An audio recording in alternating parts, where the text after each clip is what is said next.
Professeur Platel, bonjour. Vous menez plusieurs expériences, vous traitez beaucoup de patients aujourd'hui en utilisant la musique notamment et la peinture auprès d'eux, des malades atteints de la maladie d'Alzheimer. Alors, qu'est-ce que ressort aujourd'hui de ces différents traitements, expériences?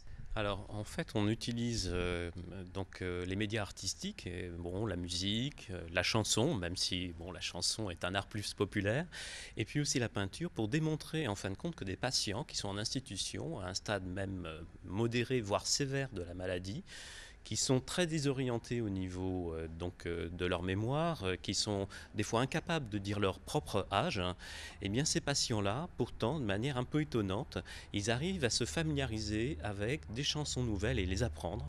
Ils arrivent à se familiariser avec des tableaux de peinture qu'ils n'ont jamais vus et dire au bout de quelques séances où on les a exposés avec ces matériels, ah oui, mais ça, je connais ce tableau, je le connais, je l'ai déjà vu, mais où est-ce que vous l'avez vu? Oh, je me souviens pas, mais je l'ai vu.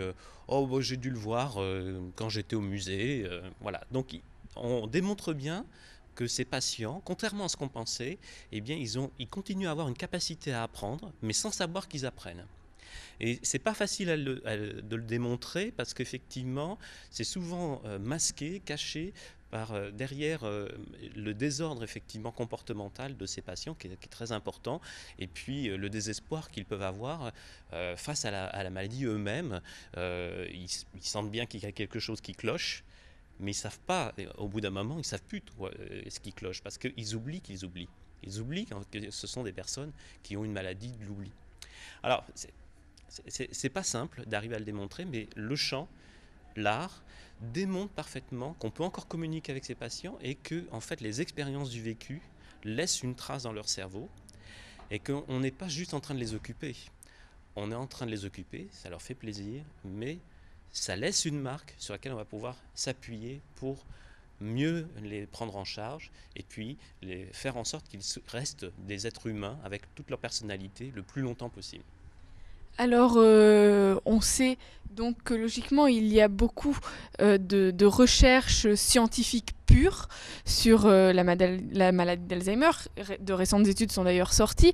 On voit aussi donc que dans les plus grandes universités, il y a aussi de la recherche scientifique sur justement sur l'art, la peinture. Ça. Donc, quelle est aujourd'hui la part de ces recherches et l'importance de celle-ci dans ces traitements pour la maladie d'Alzheimer?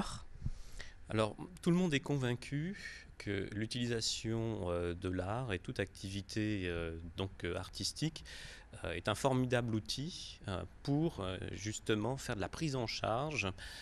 C'est pas de l'occupationnel, hein, mais vraiment de la prise en charge auprès des patients qui ont une maladie d'Alzheimer, mais pas seulement une maladie d'Alzheimer.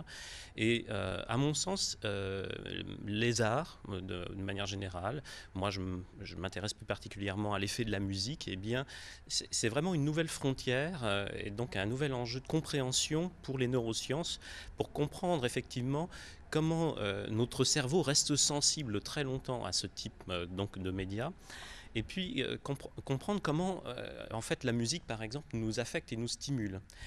C'est assez surprenant, il y a des travaux scientifiques récents qui montrent que si vous stimulez, vous faites écouter, même de manière passive, des souris, vous leur faites écouter de la musique, les souris n'ont pas de culture musicale pourtant, eh bien leur cerveau va être stimulé et vont fabriquer plus de neurones dans les régions de l'hippocampe que des souris qui n'ont pas été stimulées par la musique.